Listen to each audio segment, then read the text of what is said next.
Hi, my name is Mark. So again, welcome to another episode of Gear Week. Again, for those who follow my channel, you know that this isn't exactly my proper style of video. I usually do lessons, either guitar lessons talking about soloing and improvising and stuff like that, and also lessons on composing and songwriting. And I even have this series called Guitarist Week where I talk about stuff in the music/guitar industry. And I guess that involves talking about gear sometimes, but I'm not really a gear channel. Mostly because I don't really have access to that much gear, and the gear I do have access is really not that interesting really. But over the past few days I actually acquired some interesting gear that I thought I could share with you guys. And because I actually acquired 3 pieces of gear, I thought, okay, let's do a special occasion. Let's do a week just dedicated to gear. If you haven't seen the first episode that went out on Monday, it's an episode about that guitar right there. It's a Jackson KE2. It's a sort of metal explorer machine thingy. But I swapped up the pickups for Seymour Duncan. It had EMGs, and I wasn't really a fan of EMGs. Or at least those EMGs. I can't really bash all the pickups they make. But yeah, I switched up for those pickups, and it has some interesting coil splitting and out-of-phase options and stuff like that, and fancy switches. So if you want to check that video out, I highly suggest you do. Again, you can check it out in this card section right here. And it's actually a very special guitar. Let's just get around to it. Again, like I mentioned before, sorry about the trouble mess up here. I've been doing some rehearsals and stuff like that and preparing for gears. I can't really do it. That's the case for Jackson right there, and this is the case for my bass. Again, it's pretty self-explanatory by the fact that it has Jim Simmons faces on it. But yeah, this is the guitar I bought. Again, you can probably check out the brand name by the pouch right there. But it's a pretty interesting guitar really, because when I went to the shop, I wasn't really looking to buy another guitar, because I had already put down a deposit for this other guitar that you're going to see on Friday. But then I checked out this one on the wall, and it was just like,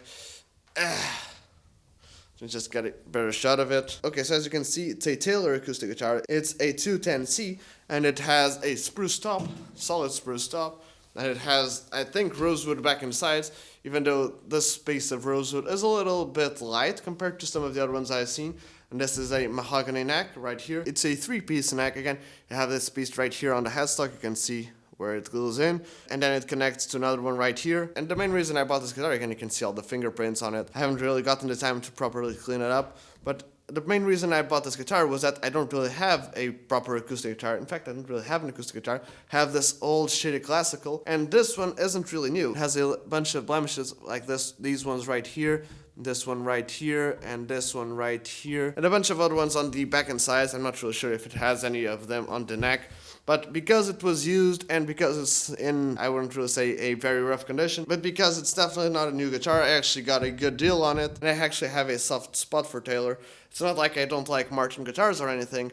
I really like Martin guitars, especially some of the fancier ones. But when we talk about Martin and Taylor guitars always feel a little bit more modern than Martin guitars. Maybe that's why I gravitate towards them. But yeah, let's just talk about it in the bench right there. Okay, so as I was telling you before, this is a Taylor 210C. Again, sorry for the fingerprint and stuff all over it. And like I said before, it's a rosewood back and sides, and it has a mahogany neck, 3-piece neck, and it has their piezo sort of system. Again, I'm not really a Taylor connoisseur or aficionado, but I anyways think it sounds great.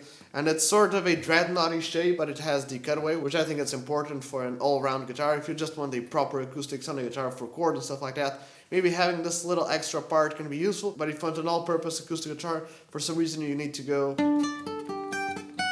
you can. And it has, of course, the strap button / input jack thingy. And I didn't really bother too much with specifications, because some things on this guitar, even though it's a 210CE and it's a discontinued guitar, on the website there are some things that don't really match up. Maybe it's a different year. Like in the website it says that the truss rod cover is black, and in this case it's wood. But in general, none of those things are really important. The only thing I wish I could have changed, which again is just something that's related to the price of this guitar, since it's a lower end model, they don't really put all the fancy features. But as some of you guys know, I don't really like the dots on the fretboard. I would prefer those natural, like, wavy thingies that Taylor do on their guitars. I really appreciate it more, but hey, other than that, the guitar sounds really good. One thing that I like about this guitar that doesn't really happen with many other guitars, which is that nowadays many people want some really bassy guitars. They want to have some low end on their guitars. And I get it, but if you got too much low end, things get a little bit mushy, and then it can sort of interfere with dynamics and stuff like that. But in this guitar, it doesn't really happen. The low end and the higher frequencies are really tight. It sort of has like a compressor quality to it, but only when it comes to the EQ, because again, I'm capturing it up with the Shure MV88 because I'm recording this with my phone. And to be completely honest, I don't really have the time right now to set up like a proper microphone thingy. And because I like the quality of the Shure MV88, I think it will work. And I've also connected, like you've seen before, the direct sound straight into Studio One so that you can see the direct sound. But as I was saying, this guitar has a really interesting quality, which is that, which even though the whole frequencies are sort of compressed, but in a nice way, so that you don't really have those super lows that don't really let the guitar breathe, and those super highs that can be sort of shrill, it still has dynamics. Like I'm playing with a thinner pick that I usually do. It's still a Dragonheart's guitar pick, it's just a plastic one. But if I play really soft,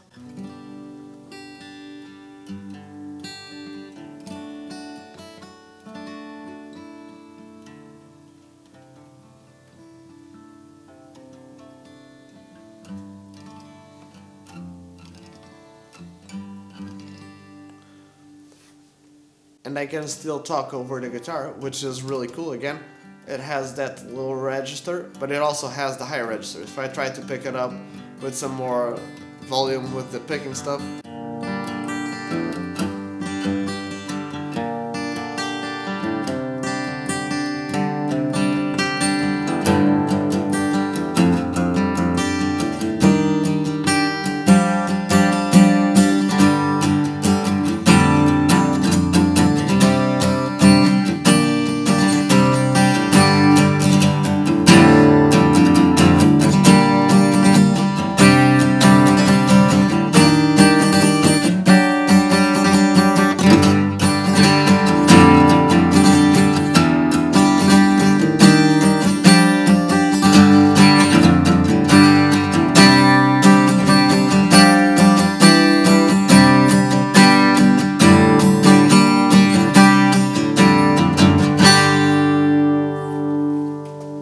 it can get loud if you need it to. And again, I've been playing with a pick, but if I do it with the fingers, it also works.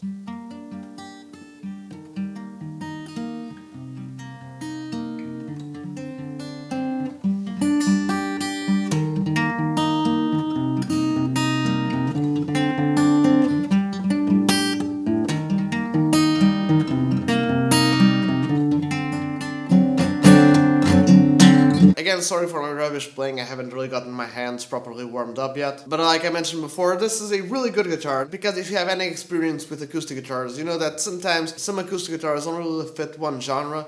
Like for instance, I tried a couple of months ago one of those Epiphone master builds, and even though they sound great for a couple of things. Unlike this guitar, which is a really perfect all-around guitar. Again, if you want to do that singer-songwriter stuff with the slapping the thumb on the strings thingy.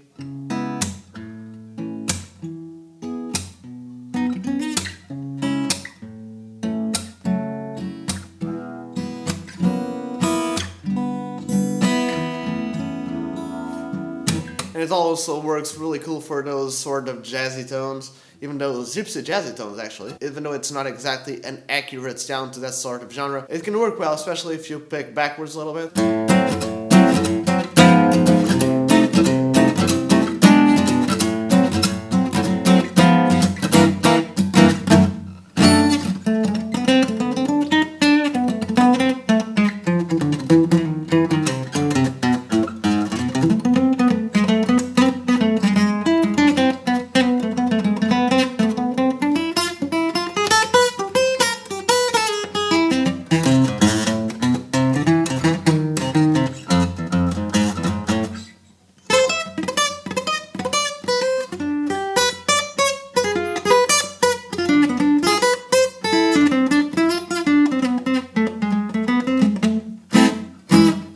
And the same thing with the bluesy stuff. Again, it's a little bit of a bigger body than some of the more standard acoustic guitars, but it works fine.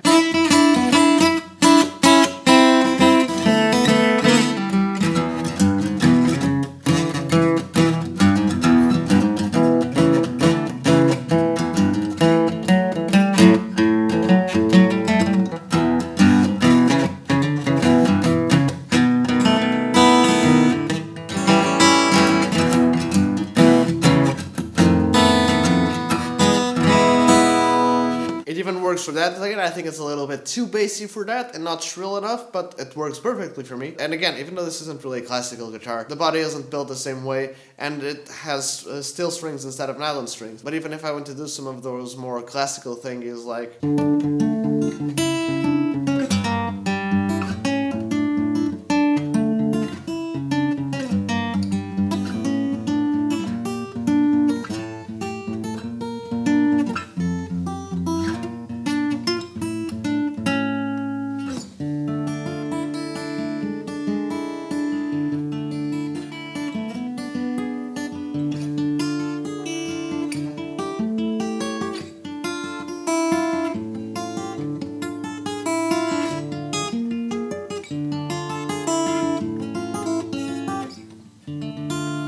some EQing and plugins, I'm pretty sure that non-musicians wouldn't really notice that it's not a classical guitar. And like I mentioned before, the thing about the bass frequencies, even if I play with my fingers and more close to the neck, because I like to use those lower inversions of chords, like if I want to do a C minor, I can do this inversion. And sometimes, depending on the acoustic guitar, if I do those sort of bassier chords with my hand up here,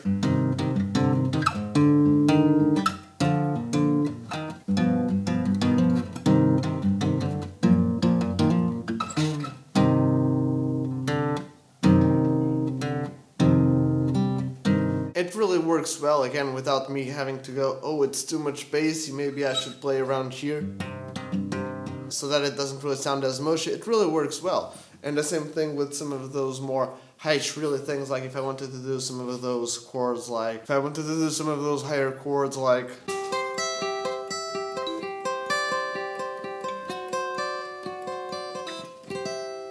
they don't really sound awful and shrill, they sound really sweet. That's the thing that I quickly noticed about this guitar, was that the lows are tight and the highs are real well compressed. They're really not too shrill. Even if I pick back here.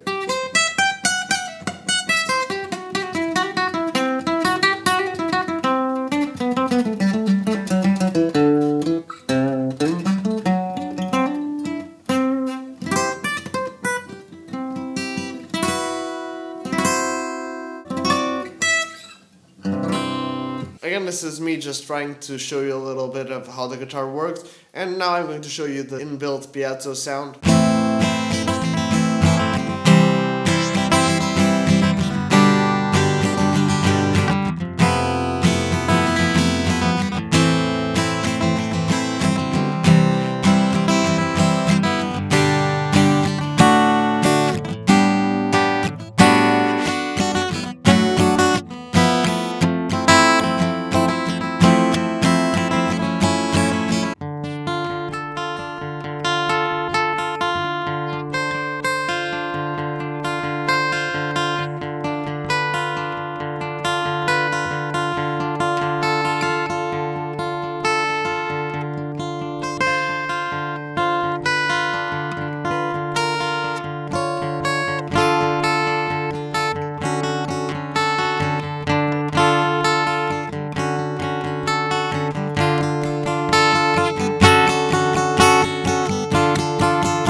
again, I had the controls at halfway most of the time.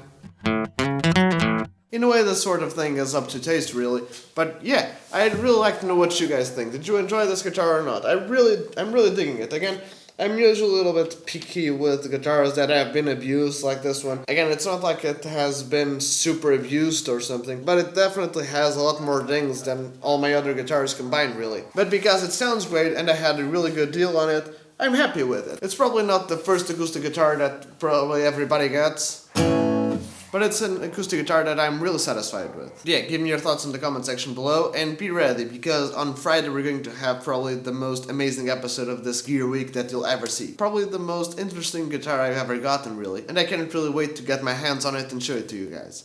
But for now, let's just end it with this. Again, thank you so very much for watching. If you enjoyed this video, don't forget to leave a like, comment, subscribe, and turn on all the notifications. If you can, check out some of my other videos after this one. Again, I'm doing this Gear Week, but I usually do guitar lessons, either talking about soloing and improvising and stuff like that, or maybe some songwriting and composing lessons. And I also have this series called Guitarist Week, the series where I talk about things in the guitar/music industry, including new gear and stuff like that. So if that's something that you think is appealing, please go check it out. I'd highly appreciate it. And if you want to, leave a comment telling me what you think the last guitar is going to be. But yeah, for now, let's just end it with this.